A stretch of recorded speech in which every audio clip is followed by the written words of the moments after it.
News 24 channel में ताज़ा खबरों के साथ मैं लता माहौर आपका फिर से स्वागत करती हूं। देखिए खास खबर। शाजापुर बस स्टैंड पर आज दलित मुस्लिम एकता मंच के द्वारा मनीषा वाल्मीकि को श्रद्धांजलि दी गई।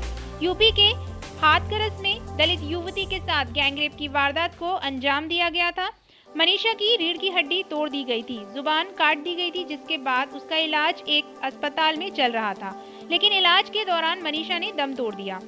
हाथरस में पुलिस एवं प्रशासन के द्वारा रात में मनीषा के घर वालों की बिना मर्जी के मनीषा का अंतिम संस्कार रात में किया गया, जो कि सरासर गलत है, जिससे पूरे देश में सोशल मीडिया सहित लोगों ने मनीषा को न्याय दिलाने के लिए जगह जगह प्रदर्शन कर रहे हैं एवं न्याय की गुहार लगा रहे हैं। साथ ही अगर मनीषा के हत्यारों को फांसी की सजा नहीं दी गई तो दलित एवं मुस्लिम समाज आने वाले समय में एक उग्र आंदोलन करेगा। दलित मुस्लिम एकता मंच ने कहा कि मनीषा को न्याय दिलाने के लिए मनीषा के परिवार वालों में से एक व्यक्ति को नौकरी एवं 1 करोड़ रुपए परिवार को दिए जाएं। साथ ही दरिंदों को फांसी की सजा की भी मांग की जा रही है। जिला चीफ ब्यूरो मुकेश अहिरवार की रिपोर्ट।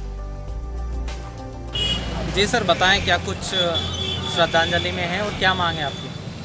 देखिए कि जो मनीषा वाल्मीकि को जिन हत्यारों ने, मैं तो उन्हें हत्यारा ही कहूँगा क्योंकि वो मानवतावादी लोग नहीं थे जो इस प्रकार का जिन्होंने काम किया है, और इस प्रकार का जो काम करने वाले लोग थे वो अभी भी पुलिस की गिरफ्त में तो है, लेकिन उनके ऊपर कोई कार्रवाई नहीं हुई। अभी हम पिछले बार देखा जाए तो हैदराबाद में जो कांड हुआ है, मैं उसकी कांड की निंदा करता हूँ, ऐसा नहीं है, लेकिन क्या शासन प्रशासन को इस बात का संज्ञान नहीं है कि जो घटना हुई थी उसमें एनकाउंटर किया गया है, और आज दलित समाज की जो वाल्मीकि समाज की जो बेटी थी हमारी, उसके साथ भी ऐसा ही दुर्व्यवहार किया गया है। लेकिन क्या उसको बहन नहीं मानते हैं ये वाल्मीकि समाज? जो सुनीता, जो हमारी जो बहन है वाल्मीकि, उसको बहन नहीं मानते? इसका मतलब केवल वो हैदराकांड का, जो हैदराबाद में जो कांड हुआ था उसी को बहन मानते हैं। ये सवर्ण समाज के लोग जो है आज दिन की दोहरी मानसिकता है, तो मैं इनके विरोध करता हूँ।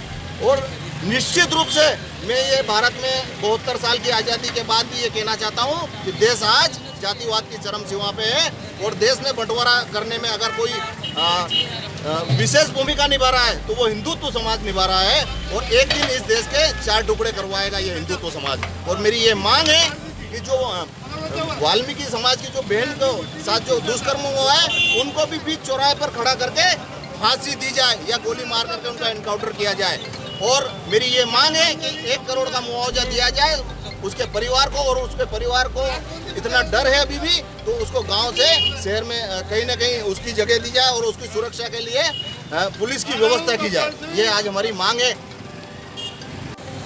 चारों दरिंदरों ने जो दरिंदगी की गई है, मेरा तो मानना ये है कि उनको जिंदा जलाया जाए, चौराहे पे ले जाके जिंदा जलाया जाए, ताकि दूसरा कोई व्यक्ति ऐसा कदम ना उठाए। मेरा भारत सरकार प्रधानमंत्री जी से कहना है कि आप सख्त ऐसी कानून बनाइए, बहन बेटी किसी की भी हो, चाहे हिंदू की हुई, मुसलमान की हुई, सिख की हुई, ईसाई की हुई, बहन होती है, बेटी होती है, तो सबके लिए कानून बनाना चाहिए। एक मंत्री की लड़की के लिए कानून बनना चाहिए, बाकी की और सब ऐसा ही जाना चाहिए क्या? तो सबके लिए गरीब से लगा के अमीर के लिए भी कानून एक होना चाहिए। 2 कानून 3 कानून चला रहा है देश के अंदर, ये गलत है, ये दोहरी नीति है। क्योंकि दलितों के लिए, SC/ST के लिए अलग कानून बनाते हो और तुम्हारे लिए अलग कानून बनाते हो, ये कौन सा न्याय मिल रहा है हमारी दुनिया के अंदर? तो मेरा मत कहना ये है कि उन दरिंदों को चौराहे पे ले जाके उनको जिंदा जलाया जाए लटका के। यही मेरी शासन से मांग है, प्रशासन से यही मेरी मांग है। जी सर, भारत में ऐसी घटनाएं हो रही हैं, इनके पीछे आप क्या मानते हैं? देखिए, जैसे 2 और 2 4 बिल्कुल वाज़े होते हैं, इसमें मानने और नहीं मानने की बात नहीं है, बल्कि बिल्कुल वाज़े है। जैसा अभी कटारिया जी ने भी बताया कि ये हिंदुत्व पूरे भारत के अंदर जो एकता और अखंडता पिछले कई सालों से हम देखते आ रहे हैं, और एक गंगा जमनी तहज़ीब जिसके ऊपर हम अपने भारत के ऊपर फ़ख्र महसूस किया करते थे, आज उसको तोड़ने में सबसे ज़्यादा अगर कोई भूमिका निभा रहा है तो हिंदुत्व ज़हनियत रखने वाले लोग निभा रहे हैं। जैसे कि कहा गया कि ये सिर्फ़ एक बहन नहीं, एक लड़की के साथ ये हरकत नहीं की गई, बल्कि पूरे एक मुल्क के साथ ये हरकत है। हमारे मुल्क के अंदर जहाँ पर हर एक आदमी को अपने तरीके से जीने का पूरा अधिकार है। वहाँ पर हमारी एक बहन अपने ही गांव के अंदर अपने ही गांव के लोगों से सुरक्षित महफूज नहीं समझ रही है, नहीं महफूज मान पा रही है। उसके पीछे एक बहुत बड़ी साजिश है। उस साजिश को हमें और आपको समझना है। इस तरीके की साजिश करने वालों के ख़िलाफ़ हमें रोज़े अव्वल से आवाज़ उठाना चाहिए थी, लेकिन हम नहीं उठा पाए। लेकिन एक कहावत है कि सुबह का भटका शाम को घर आ जाए तो उसको भटका नहीं कहते। आज हमारी बहन एक मनीषा के साथ ये दुष्कर्म हुआ। आज अगर हम तमाम के तमाम उठ जाते हैं और एकता का पैमान और एकता का पैगाम पूरी दुनिया के अंदर सामने रखते हैं तो आज भी देर नहीं हुई है। अभी हमें एक बहुत लंबी ज़िंदगी अपने मुल्क के अंदर गुजारना है और एकता और भाईचारगी के साथ गुजारना है।